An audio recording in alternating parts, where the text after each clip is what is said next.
आज हमने स्टार्ट करना है सेकंड ईयर का चैप्टर नंबर 1, जो फर्स्ट ईयर की सीक्वेंस के हिसाब से चैप्टर नंबर 12 जा बनता है, क्योंकि फ़र्स्ट ईयर में 11 चैप्टर्स हैं और सेकंड ईयर का चैप्टर नंबर 1 जो है वो चैप्टर नंबर 12 जा बनेगा, जिसका नाम है इलेक्ट्रोस्टैटिक्स। तो सबसे पहले हम इलेक्ट्रोस्टैटिक्स को डिफ़ाइन कर लेते हैं कि इलेक्ट्रोस्टैटिक्स किस चीज़ की स्टडी है। तो इलेक्ट्रोस्टैटिक्स के डेफिनेशन के बाद हम उसके अंदर मौजूद जो टर्म्स होंगी उनको क्या करेंगे, हम डिफ़ाइन करेंगे। इलेक्ट्रोस्टैटिक्स क्या है?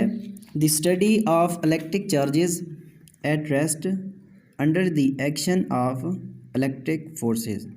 इलेक्ट्रिक फोर्सेस के एक्शन की मौजूदगी के अंदर उन चार्जेस का मुताला, उन चार्जेस की स्टडी जो रेस्ट की हालत में होते हैं, इस स्टडी को हम क्या कहते हैं? इलेक्ट्रोस्टैटिक्स कहते हैं। कि किस चीज़ की स्टडी ऑफ इलेक्ट्रिक चार्जेस, उन इलेक्ट्रिक चार्जेस की स्टडी जो रेस्ट की हालत में होते हैं, लेकिन ये सारा काम किसके अंडर हो रहा होता है? इलेक्ट्रिक फोर्सेस के एक्शन के अंडर हो रहा होता है। इस स्टडी को हम क्या कहते हैं? इलेक्ट्रोस्टैटिक्स कहते हैं। नेक्स्ट हम चार्ज को डिफ़ाइन कर लेते हैं कि चार्ज क्या होता है। चार्ज सर्टेन पार्टिकल्स की एक ऐसी प्रॉपर्टी होती है जिनकी वजह से वो दूसरे पार्टिकल्स को अपनी तरफ अट्रैक्ट करते हैं या फिर रिपेल करते हैं। तो उन सर्टेन पार्टिकल्स की इस प्रॉपर्टी को हम क्या कहते हैं? चार्ज कहते हैं। The property of certain particles either they attract और रिपेल ईच अदर, इस प्रॉपर्टी को हम क्या कहते हैं? चार्ज कहते हैं।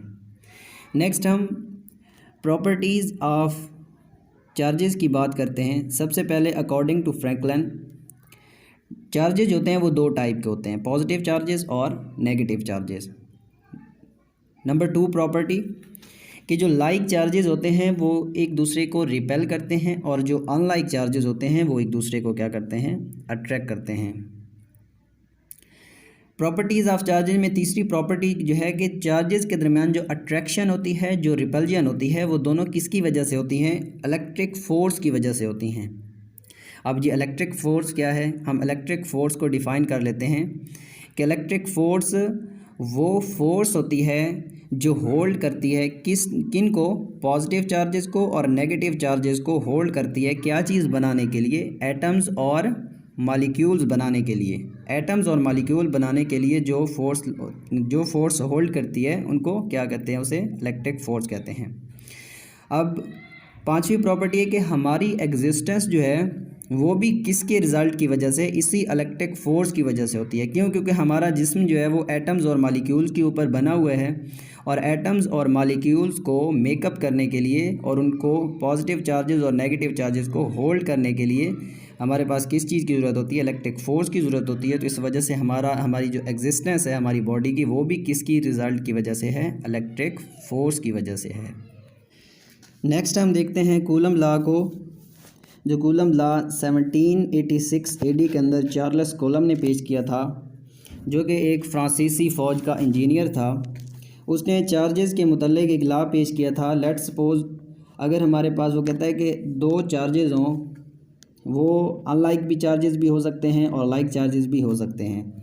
जैसे कि पहली फिगर के अंदर +Q1 और +Q2 दो चार्जेस हैं, दो के सेम चार्जेस हैं, तो एक दूसरे को क्या कर रहे हैं? रिपेल कर रहे हैं। Q1 Q2 के ऊपर जो फोर्स लगा रहा है वो F21 है और Q2 जो Q1 के ऊपर फोर्स लगा रहा है वो क्या है? F12 है। ये दोनों अपोजिट डायरेक्शन के अंदर हैं और इन दोनों के दरमियान जो डिस्टेंस है वो क्या है? R है।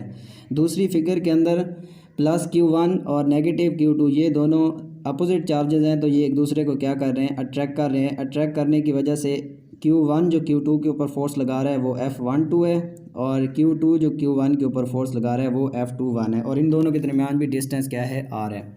तो पहली फिगर में फोर्स ऑफ रिपल्जन है और दूसरी फिगर के अंदर क्या है? फोर्स ऑफ अट्रैक्शन है। तो कूलम लॉ ने इसी फोर्स ऑफ जो अट्रैक्शन और रिपल्जन है, इन दोनों का क्या किया था? रिलेशन देखा था। किस चीज़ के साथ? उन चार्जेस की मैग्नीट्यूड के प्रोडक्ट के साथ और उन चार्जेस के दरमियान जो डिस्टेंस था उनके दरमियान उसने रिलेशन देखा था। वो कहता है कि जो फोर्स ऑफ अट्रैक्शन होगी और फोर्स ऑफ रिपल्जन जो होगी वो डायरेक्टली प्रोपोर्शनल होगी इन दोनों चार्जेस के मैग्नीट्यूड के प्रोडक्ट के।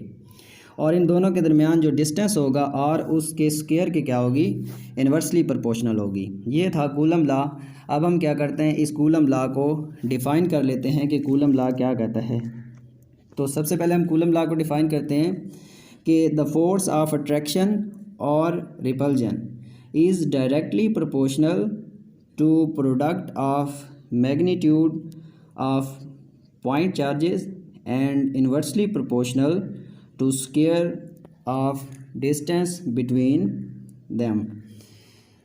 अब हम इसको देखते हैं इक्वेशन की फॉर्म में। तो रिलेशन अगर हम देखना चाहें तो F जो है वो डायरेक्टली प्रोपोर्शनल है Q1 Q2 के प्रोडक्ट के, इस इक्वेशन नंबर 1 का नाम दे दिया। और F जो है वो इन्वर्सली प्रोपोर्शनल है उन दोनों के दरमियान जो डिस्टेंस है और उसके स्क्वायर के इन्वर्सली प्रोपोर्शनल है, इसे हमने इक्वेशन नंबर 2 का नाम दे दिया। अब हम इन दोनों को क्या करते हैं, कंबाइन कर लेते हैं। कंबाइनिंग 1 एंड 2, अगर हम 1 को और 2 को कंबाइन कर लें तो प्रोपोर्शनैलिटी साइन के अंदर ये सारी चीज़ें आ जाएंगी। F directly proportional to Q1 Q2 divided by r square. अब हम ऐसा करते हैं कि इस प्रोपोर्शनैलिटी के साइन को यहाँ से हटा देते हैं, तो यहाँ इसकी जगह हम K लगा देते हैं। तो हमारे पास इक्वेशन क्या बन जाएगी, इक्वेशन हमारे पास बन जाएगी F is equal to K Q1 Q2 divided by r square. इसे इक्वेशन नंबर हमने 3 का नाम दे दिया। अब इसके अंदर जो K है वो क्या है, K एक कांस्टेंट है और वो कांस्टेंट कौन सा है, K is constant of proportionality. और इस K की जो वैल्यू होती है वो क्या होती है, 9 मल्टीप्लाई 10⁻⁹ न्यूटन मीटर स्क्वायर पर कूलम स्क्वायर। और अब हम देखेंगे कि ये K किस चीज़ के ऊपर डिपेंड करता है। इस K जो है हमारे पास वो क्या है, कांस्टेंट ऑफ प्रोपोर्शनैलिटी, जो क्वेश्चन नंबर 3 में हमने प्रोपोर्शनैलिटी साइन की जगह लगाया है। तो इस ये K किसके ऊपर डिपेंड करता है, ये K जो है वो 2 चीज़ों के ऊपर डिपेंड करता है। K कितनी चीज़ों के ऊपर डिपेंड करता है, ये जो K कांस्टेंट ऑफ प्रोपोर्शनैलिटी है ये डिपेंड करता है 2 चीज़ों के ऊपर। सबसे पहली चीज़ जो है वो है इन जो सिस्टम ऑफ यूनिट्स है, और नंबर 2 नेचर ऑफ मीडियम के ऊपर ये डिपेंड करता है। कि 2 चीज़ों के ऊपर डिपेंड करता है, एक सिस्टम ऑफ यूनिट्स के ऊपर और नेचर ऑफ मीडियम के ऊपर। नेक्स्ट हम देखते हैं कि अगर हम फ्री स्पेस की बात करें तो K की वैल्यू जो होती है वो इक्वल होती है 1/4 पाई एप्सिलॉन। अब इसमें जो एप्सिलॉन होता है वो एक इलेक्ट्रिकल कांस्टेंट होता है। एप्सिलॉन क्या होता है, एक इलेक्ट्रिकल कांस्टेंट जो कि परमिटिविटी ऑफ स्पेस भी कहलाता है। इसमें एप्सिलॉन की जो वैल्यू होती है वो होती है 8.85 मल्टीप्लाई 10⁻⁻12 पर कूलम स्क्वायर पर न्यूटन पर मीटर स्क्वायर।